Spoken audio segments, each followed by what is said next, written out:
നാളെ നോക്കപ്പെടും. നാളെ ഉണ്ടെന്നുണ്ടെങ്കിൽ പിന്നെ എടുത്ത് ചാർജിലോട്ട് തരാം. മറന്നുകൊണ്ട ശരി. എന്താ ഈ പൈസ പറയും? ഞായറാഴ്ച കുറച്ച് കഴിക്കണം. കട്ടം കൊണ്ട് കൊടുത്തു കഴിഞ്ഞാൽ 9,000 പൈസ. കുറച്ചല്ല, നിങ്ങൾ ഒരു ഒറ്റ ഡേറ്റ് പറയും. എനിക്ക് മൊത്തത്തിൽ കിട്ടണം. എനിക്ക് എന്തായാലും പെരുന്നാൾ നാട്ടിൽ പോകണം. അല്ല, അതിപ്പോൾ ഒരു മുമ്പ് ശരിയല്ല. ഇപ്പോൾ പൈസ വേണമെന്നുണ്ടെങ്കിൽ 10 രൂപ ഞായറാഴ്ച തിങ്കളാഴ്ച തരാം. കാരണം ഇപ്പോൾ ഒരു 13 രൂപ കിട്ടാറുണ്ട്. ഈ പണി കൂടെ കൊണ്ടുപോയി അത്രത്തിൽ പണിഞ്ഞിരിക്കുന്ന പണി ഇതിപ്പോ കൊണ്ടേ കൊടുത്തിട്ട് അത് കിട്ടുന്ന ഉറപ്പുണ്ടോ? ആ പൈസ അത് റെഡിയാണ്. 9,000 ഇത് ആ കട്ടൻ തെക്കൂർ തിരിച്ചു വന്നാൽ നമുക്ക് പ്രശ്നം. അത് എണ്ണത്തിന് വേറെ 9,000 അവിടെ ബാക്കിയുള്ളത്. ഇതിപ്പോ ഞായറാഴ്ച കിട്ടും പറഞ്ഞാല് ഇതേമാതിരി ഇപ്പൊ നിങ്ങൾ കുറെ ഡേറ്റിന്റെ പൈസ വരുന്നുണ്ട്. ഇപ്പം പൈസ നേരത്തെ കണക്കാണല്ലോ. പൈസ വരുന്നുണ്ട് ഇപ്പൊ മൊത്തത്തിൽ എത്ര തരാണ്ട്? ഇവിടുത്തെ കണക്കിനൊന്നും ഇവിടുത്തെ കണക്ക് ഇനിയിപ്പോ നോക്കിയിട്ട് എന്താ കാര്യമുള്ളത്? ഇവിടുത്തെ കണക്ക് നോക്കിയിട്ട് ഇപ്പൊ എനിക്ക് മുതലാവോ? നിങ്ങൾ ഇവിടെ അടച്ചിട്ടിട്ട് സാറസനി പോയിക്കണ്. നിങ്ങൾ അടച്ചിട്ടിട്ട് 5 മാസം ഒന്നും അറിയാത്തവനാക്കിയിട്ട് നാട്ടിൽ പോയി. അപ്പോൾ ഇവിടുത്തെ കണക്ക് നോക്കിയിട്ട് ഇപ്പോൾ എനിക്ക് ലാഭം നഷ്ടം ഉണ്ടാവുക. മൊത്തം ഇപ്പോൾ നിങ്ങൾ എനിക്ക് 14,000 റിയാൽ 4,500 വരെ തന്നു. ഒരിക്കൊരു 4,000 തന്നു. അത് അതിൻ്റെ മുമ്പ് ഒരു 2,500 അയക്കാൻ തന്നു. പിന്നെ 1,500 വെച്ചിട്ട് ആ ഇൻട്രസ്റ്റ് അടക്കാൻ ഒരു 3,000 തന്നു. 4,500 ഇപ്പോൾ ലാസ്റ്റ് അബ്ബാസിന് കൊടുക്കാനുള്ള പൈസ തന്നു. അങ്ങനെ 14,000 തന്നു. ഇപ്പോൾ ഞാനിത് നിങ്ങളെടുത്ത് നിന്ന് ആദ്യം പറഞ്ഞേ ഇത് എൻ്റെ കയ്യിൽ നിന്ന് പോയിന്ന്. ആ പറഞ്ഞ ടൈമിലോ അല്ലെങ്കിൽ നിങ്ങൾ ആ മാസം ഇനിയിപ്പോൾ അതൊന്നും വേണ്ട. ഇതിപ്പോൾ നഷ്ടത്തിലാണോ ലാഭത്തിലാണോ എന്നുള്ളതല്ല. നിങ്ങൾ ആ പറഞ്ഞ മാസം ആ കണക്ക് കൂട്ടിങ്ങാണ്ട് 500 റിയാലാണ് ലാഭമുള്ളത് എന്ന് പറഞ്ഞിട്ട് ഇല്ലാസ് ഇന്ന് ഈ 500 ലാഭമാണെന്ന് പറയുകയാണെങ്കിൽ ഞാനത് അയച്ചു കൊടുത്ത ഈ പ്രശ്നങ്ങൾ ഉണ്ടാവില്ലായിരുന്നു. ഇപ്പൊ കഴിഞ്ഞ ആഴ്ച അനിയൻ വിളിച്ചിട്ട് പറഞ്ഞത് നിനക്ക് പറ്റൂല എന്നുണ്ടെങ്കിൽ പറഞ്ഞോ, അവൻ്റെ വീട്ടിൽ അഡ്രസ്സ് കൊടു, ഞാൻ സംസാരിച്ചോളാം, നാട്ടിൽ നിന്ന് ഞാൻ ആളായിട്ട് പോയിക്കോളാം. പിന്നെ പൈസ നിനക്കല്ല വാങ്ങിക്കാൻ അറിയാത്തത്, നിനക്കെന്താ അയാളോട് ചോദിക്കാൻ എത്ര താമസം? നീ അവനോട് വർത്താനം പറയാതെ പൈസ തരാൻ പറയും. ഞാനിത് അവനോട് പറഞ്ഞു. അയാൾ 10,000 തരാമെന്ന് പറഞ്ഞിട്ടുണ്ട്, 5,000 തരാമെന്ന് പറഞ്ഞിട്ടുണ്ട്. പറഞ്ഞപ്പോൾ നീ അങ്ങനെ കൊടുത്തത് എന്നാൽ പിന്നെ അവൻ എന്താ മാസം ലാഭം കണക്കൂട്ടി തന്നാണ്ടെങ്കിൽ ഈ പ്രശ്നം ഉണ്ടാവുമായിരുന്നോ? അതുകൊണ്ട് നഷ്ടത്തിനുള്ളൊരു കച്ചവടത്തിനും ഇല്ല. കണക്കൂട്ടി ലാഭം നോക്കുക എന്ന് പറഞ്ഞാൽ ഇപ്പം ഈ പറഞ്ഞ കണ്ടീഷനിൽ അടച്ചിട്ടതൊന്നും ഉത്തരവാദിത്വം ഒരാൾ കച്ചവടം ഇല്ലാതെ ഉണ്ടെങ്കിൽ ഓക്കെ. അടച്ചിട്ടുങ്ങാണ്ടും നാട്ടിൽ പോയി നിങ്ങാണ്ടൊന്നും ഉത്തരവാദിത്തം ഇല്ലാതെ കാട്ടീന് നമുക്ക് ഒഴിവാക്കാൻ പറ്റില്ല. എനിക്കതിന്റെ നഷ്ടമല്ല. ഇപ്പൊ നിങ്ങൾ ഒരു ആവറേജ് ഇപ്പൊ ഞാൻ പറഞ്ഞ കണക്കല്ല, അവൻ പറഞ്ഞത് ആ പൈസ അവന് UAE കൊടുക്കാണ്ടെങ്കിൽ 2,500 3,000 കൊടുക്കാൻ ആളുണ്ട്. ഇവിടുത്തെ കാര്യം തന്നെ പറഞ്ഞത്. ഇപ്പൊ ഈ പൈസൻ്റെത് ഞാൻ അന്ന് നിങ്ങളെടുത്ത് പറഞ്ഞ അവിടെ സ്ഥലം എടുക്കാനുള്ളതാണെന്ന് പറഞ്ഞാൽ അത് പോയി. ഇപ്പൊ അവരവിടെ 4 ആൾ കൂടിയിട്ട് ബിസിനസ് തുടങ്ങാൻ നിൽക്കണം. അവനും ഈ പൈസ കിട്ടണം. ഞാൻ പറ്റിച്ചതല്ലാന്നുണ്ടെങ്കിൽ ആ പൈസ കൊടുക്കുന്ന അവർ പറഞ്ഞത്. അപ്പൊ ഞാൻ എന്താ ചെയ്യുക? ഞാൻ അവനോട് എനിക്കൊരു പ്രൂഫ് ഇല്ലല്ലോ പറയാൻ. ഇന്ന ദിവസം കിട്ടുമെന്ന് പറയാൻ ഞാൻ എങ്ങനെ നിങ്ങളെടുത്ത് ഒരു ഉറപ്പ് കിട്ടാതെ ഞാൻ പറയാം? നിങ്ങൾ പല ഡേറ്റും എൻ്റെ അടുത്ത് പറയലുണ്ട്. പല ഡേറ്റും ആ പറഞ്ഞ ഡേറ്റും നിങ്ങൾ തന്നെ ഒരു വിവരവും കൊണ്ട് പറയലില്ല. ഉണ്ടോ? ഇപ്പൊ 10-ാം തീയതി എന്ന് പറഞ്ഞാൽ നിങ്ങളെടുത്ത് ഞാൻ 11-ാം തീയതി വരികയല്ലാതെ നിങ്ങൾ 10-ാം തീയതി എൻ്റെ അടുത്ത് പറയുന്നില്ലല്ലോ. ഇല്ലാസ് ഇന്ന കാരണം കൊണ്ടാണ്, ഇന്ന കാരണം കൊണ്ട് എനിക്ക് പൈസ കിട്ടാത്തതുകൊണ്ടാണ്, 2 ദിവസം കഴിഞ്ഞിട്ട് ഞാൻ തരാം, അങ്ങനെയുള്ളൊരു വർത്താനം ഇത്രയായിട്ട് നിങ്ങൾ എൻ്റെ അടുത്ത് പറഞ്ഞിട്ടില്ല. ഇപ്പൊ ഞാൻ പറഞ്ഞില്ല നിനക്കിപ്പോ ഞായറാഴ്ച നീ വേണമെങ്കിൽ 1,00,000 രൂപ വെച്ച പൈസ തരാന്ന് പറഞ്ഞില്ലേ? അതെ, ഇതേപോലെ ഇപ്പൊ നിങ്ങൾ കുറി കിട്ടിയിട്ട് മുമ്പ് 14,000 കുറി വെച്ചിട്ടുണ്ട്. പിന്നെ 10,000 കയ്യിലുണ്ട്, 4,000 കയ്യിലുണ്ട്, 10,000 മറ്റൊരാൾ കിട്ടാനാണ്.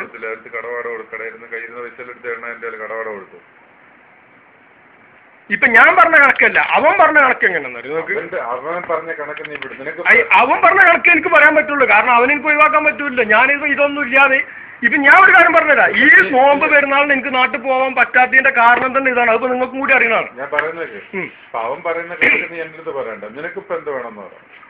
നിനക്ക് എന്ത് നഷ്ടം വേണം അത് പറയാം. നിങ്ങളിപ്പോ എങ്ങനെ കൂട്ടും? ഞാൻ കൂട്ടുന്നവിടെ നിൽക്കട്ടെ. നീ പറ, നിനക്ക് എന്താണ് നഷ്ടം വേണ്ട അത് പറ. നീ പറ, നഷ്ടം പറ. ആദ്യം ഞാൻ തരും. അത് എത്ര ആണെങ്കിലും നീ പറയാൻ നഷ്ടം എന്താ വെച്ചാൽ അത് ഞാൻ തരും. അത് നീ കൂട്ടി പറയാ, കുറച്ച് പറയാ, നിന്റെ ഇഷ്ടം. ഇപ്പൊ കഴിഞ്ഞ 25-ാം തീയതിക്ക് 16 മാസമായി.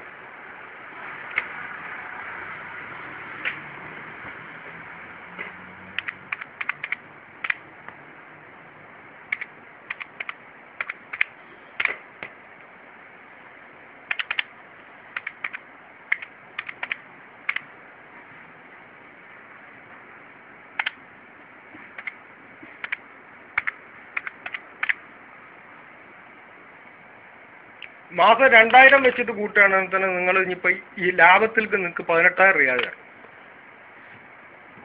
ഈ ശരിയാണെങ്കിൽ ഒന്നുള്ള അവിടെ നിൽക്കട്ടെ. നിനക്ക് എന്താ വേണമെന്ന് പറ. ശരിയാണെങ്കിൽ ആ വാക്ക് വിടും. ഈ ശരിയാണെന്നുള്ളത് വിട്ട് നിങ്ങൾക്ക് ഇത് ഒന്ന് ക്ലിയർ ചെയ്യാൻ പറ്റും. ആദ്യം നിനക്ക് എന്താ വേണമെന്ന് പറ, എന്നിട്ടല്ലേ ക്ലിയർ ചെയ്യുന്നാലും. നിനക്ക് എന്താ വേണം? 2000 വെച്ചിട്ട് ലാഭം കൂട്ടിക്കും. അതായത് നിങ്ങൾ ഈ തന്ന ഇൻട്രസ്റ്റ് അടക്കാൻ തന്ന പൈസയും മറ്റുള്ളതും ഇപ്പം അബ്ബാസിനുള്ളതും ഒക്കെ കഴിച്ചാൽ തന്നെ 18 റുപ്യ അതിൽ ബാക്കി ഉണ്ടാവും. ഞാൻ തന്ന 24,000 കൂട്ടും, 42 ബാക്കി ഉണ്ടാവും. കഴിഞ്ഞ മാസം 25-ാം തീയതി നിങ്ങൾ ഈ മാസം ക്ലിയർ ചെയ്യുകയാണെന്നുണ്ടെങ്കിൽ എനിക്ക് ആ പൈസ ഒന്ന് ഒഴിവാക്കാം. ഇതിപ്പോ 42 ഇപ്പൊ തരാൻ നടക്കത്തില്ല. എത്ര തരാൻ പറ്റും നിങ്ങൾക്ക്? ഇപ്പൊ ഈ പോണേന്റെ അടിയിൽ എനിക്ക് എത്ര തരാൻ പറ്റും? ഒരു മാസത്തിന്റെ ഇടയ്ക്ക് 20,000 തരാം. ഈ പെരുന്നാളിന്റെ മുമ്പ്. പെരുന്നാളിന് മുന്നേ വേണമെന്നുണ്ടെങ്കിൽ 15 ഞായറാഴ്ച തിങ്കളാഴ്ച 15 തരാം. അതെല്ലാം ഒന്നിച്ച് മതിയെന്നുണ്ടെങ്കിൽ വേണ്ട, നിങ്ങളുള്ളത് കൊടു. കാരണം നിങ്ങളെടുത്ത് ഒന്നിച്ചാവാൻ നിന്നിട്ടുണ്ടെങ്കിൽ പിന്നെ നിങ്ങളെടുത്തുള്ളതും ചെലവായി പോകും. അപ്പൊ മുമ്പുണ്ടായത് ഇപ്പൊ അതാണല്ലോ, നിങ്ങൾ ചിട്ടി പൈസ പിടിച്ചെന്നും പറഞ്ഞിട്ട് പിന്നെ അത് നിങ്ങൾ അയിന്ന് പോയി. ഞാൻ പറഞ്ഞില്ലേ, കടവാട കൊടുക്കാൻ വന്നപ്പോഴത്തേക്ക് അടുത്ത് കടവാട കൊടുത്തു. അല്ല ഞാൻ അതെടുത്ത് ഇപ്പം ഇവിടെ കൊണ്ടുവരുന്ന വില ചെയ്തൊന്നും അല്ല. അതൊക്കെ ഞാൻ സമ്മതിച്ചു. കടവാട കൊടുക്കണപ്പോ ആ പൈസ എടുത്ത് കടവാട കൊടുത്തു. അത്രേ ഉള്ളൂ. അതിനകത്ത് വേറെ വിഷയമൊന്നുമില്ല. കാരണം ഇപ്പൊ നമ്മള് ആദ്യം പലിശക്ക് എടുത്താലും പലിശ കൊടുത്തു. ഇപ്പൊ 5,000 3,000 പലിശ കൊടുക്കും. അത് വിടും. അപ്പൊ നിനക്ക് 40 പലിശക്ക് എടുത്താണ് നിങ്ങളിപ്പോ ഈ 24,000 റിയാൽ നിങ്ങൾ മുടിഞ്ഞു പോകും. പലിശക്കാണെന്നുണ്ടെങ്കിൽ പലിശക്കാർ കൂട്ടൽ ഇങ്ങനെ അല്ലല്ലോ. അവർക്ക് കിട്ടാൻ മൊത്തം ഒരു പലിശ കൂട്ടില്ല. കാരണം ഇതിപ്പോ എനിക്ക് നിങ്ങളെ ബുദ്ധിമുട്ടിക്കണം എന്നുള്ളതല്ല, ഇത്രയും ഈ റേറ്റിന് ഞാൻ സമ്മതിച്ചു കൊടുക്കണം അവന്. ഞാൻ പറഞ്ഞില്ല, മൂന്നാമതൊരാളുടെ കാര്യം നീ പറയണ്ട, നമ്മൾ തമ്മിലുള്ള കാര്യം പറയുക. മൂന്നാമതൊരാളിപ്പം പിന്നെ അത് വീട്ടിൽ അഡ്രസ് വേണോ, ഞാൻ തരാം. അവനെടുത്ത് വീട്ടിൽ നിന്ന് മേടിക്കാൻ പറ്റുന്നുണ്ടെങ്കിൽ മേടിച്ചോളാം പറയാം. അതും വേണമെങ്കിൽ ചെയ്തുതരാം. വീട്ടിൽ നിന്ന് വാങ്ങിക്കലൊക്കെ അത് അവരെ വിഷയങ്ങൾ. അതിപ്പോ ഇതേപോലെ അവന്റെ ഇപ്പൊ മൂന്നാമത്തെ ആവശ്യം ചെയ്യാണ്ടെങ്കിൽ ഇപ്പൊ നമ്മൾ തമ്മിലുള്ള ചർച്ചയിൽ അതില്ല. പിന്നെ ഞാൻ അതെന്റെ അടുത്ത് പറയേണ്ട കാര്യമുള്ളൂ. ഇപ്പൊ വീട്ടിൽ ഞാൻ പറഞ്ഞത് ഞാൻ എന്റെ വിഷമങ്ങളും കാര്യങ്ങളാണ് നിങ്ങളെടുത്ത് പറഞ്ഞത്. ഞാൻ ഇതിന് മുമ്പ് നിങ്ങളെടുത്ത് പല കാര്യങ്ങളും പറഞ്ഞിട്ടുണ്ട്. ആയിക്കോട്ടെ. പിന്നെ വീട്ടിൽ പോയി വാങ്ങിക്കോളാം. അങ്ങനെ ഉണ്ടെന്നുണ്ടെങ്കിൽ അങ്ങനെ എന്തെങ്കിലും വാങ്ങാൻ പറ്റുന്നുണ്ടെങ്കിൽ വാങ്ങിക്കോ. ഞാൻ വേണമെങ്കിൽ അഡ്രസ്സോ പിന്നെ വീട്ടിൽ വേണമെന്നുണ്ടെങ്കിൽ വണ്ടി വിട്ടുതരാം, അവിടെ നിന്ന് പോയിട്ട് വാങ്ങിക്കോളാൻ പറയാം. അതും പ്രശ്നമല്ല.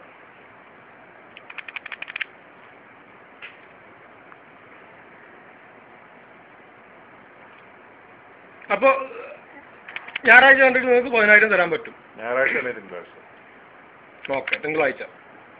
പെരുന്നാളിന്റെ മുമ്പായിട്ട് നിങ്ങളൊരു 10 കൂടെ തരും. പെരുന്നാളിന് മുന്നേ ടോട്ടൽ 20,000 പെരുന്നാളിന് മുന്നേ തരും. ബാക്കിയോ? ബാക്കി നീ നാട്ടിൽ പോയിട്ടോ. എന്നിട്ട് നമുക്ക് അന്നും പൈസ സെറ്റ് ആവുന്നുണ്ട് ഞാൻ നാട്ടിൽ അയച്ചു തരാം. അതല്ല എന്നുണ്ടെങ്കിൽ ഇവിടെ വന്നിട്ട് നമുക്ക് ഉന്നതിക്കാം. പക്ഷെ അത് പ്രശ്നമാണ്. കാരണം എനിക്ക് ഈ പൈസ ആ ബാങ്കിലുള്ളതെങ്കിലും എടുക്കാതെ എനിക്കൊന്നും ചെയ്യാൻ പറ്റില്ല.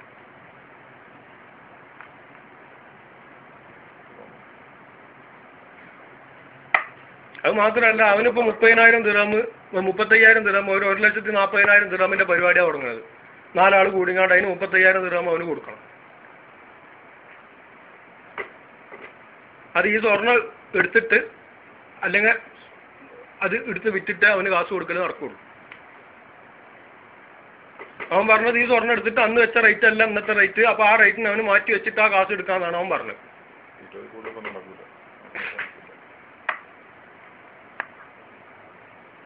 പോട്ടെ, പെരുന്നാൾ കഴിഞ്ഞിട്ട് ഒരു മാസം കൂടെ എടുത്ത് നിങ്ങൾക്ക് വരാൻ പറ്റുമോ? പെരുന്നാൾ കഴിഞ്ഞിട്ട് പണി കുറവായിരിക്കും. അപ്പൊ അതുകൊണ്ടാണ് പെരുന്നാൾ കഴിഞ്ഞ ഉടനെ നടക്കൂല. പെരുന്നാൾ കഴിഞ്ഞിട്ട് പണി കുറവായിരിക്കും. അപ്പൊ അതിന്റെ ആ ഒരു കാൽക്കുലേഷൻ പറയാൻ പറ്റത്തില്ല. പൈസ വന്നാലും ഞാൻ പെരുന്നാൾ കഴിഞ്ഞിട്ട് തരാം.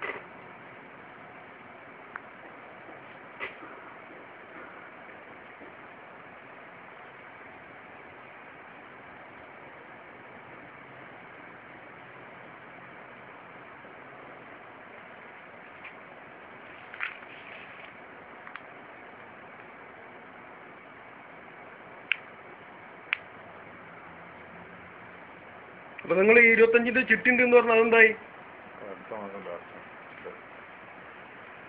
അടുത്ത മാസം ലാസ്റ്റ് പെരുന്നാൾ കഴിഞ്ഞതിന്റെ ദിവസം. അപ്പൊ അത് പിടിച്ചിട്ട് തരാൻ പറ്റുമോ?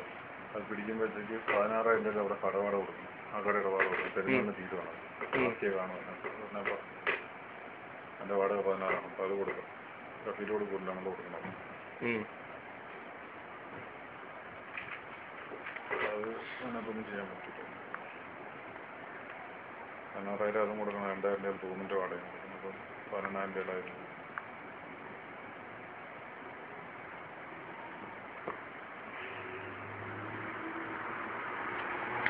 പെരുന്നാക്കും പോക്ക് നടക്കൂല. 20,000 രൂപ ഉണ്ട്. പെരുന്നാളിന് മുന്നേ 20,000 രൂപ.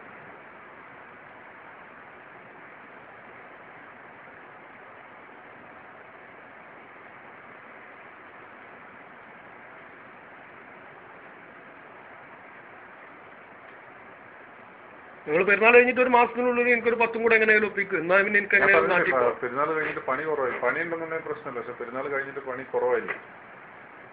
കുഴപ്പമില്ല. ഈ പറയുന്ന കണക്ക് ഒപ്പിട്ട് നടക്കത്തില്ല. അതുകൊണ്ടാണ് ഈ ചിട്ടി പൈസ എടുത്ത് വാടക കൊടുക്കാമെന്ന്. അല്ലെങ്കിൽ ഈ പൈസ അങ്ങോട്ട് മറിച്ചാൽ മതി. പക്ഷെ നേരെ പൈസ വന്നില്ല എന്നുണ്ടെങ്കിൽ പിന്നെ അത് പ്രശ്നമാവും. ആ റബിയൽ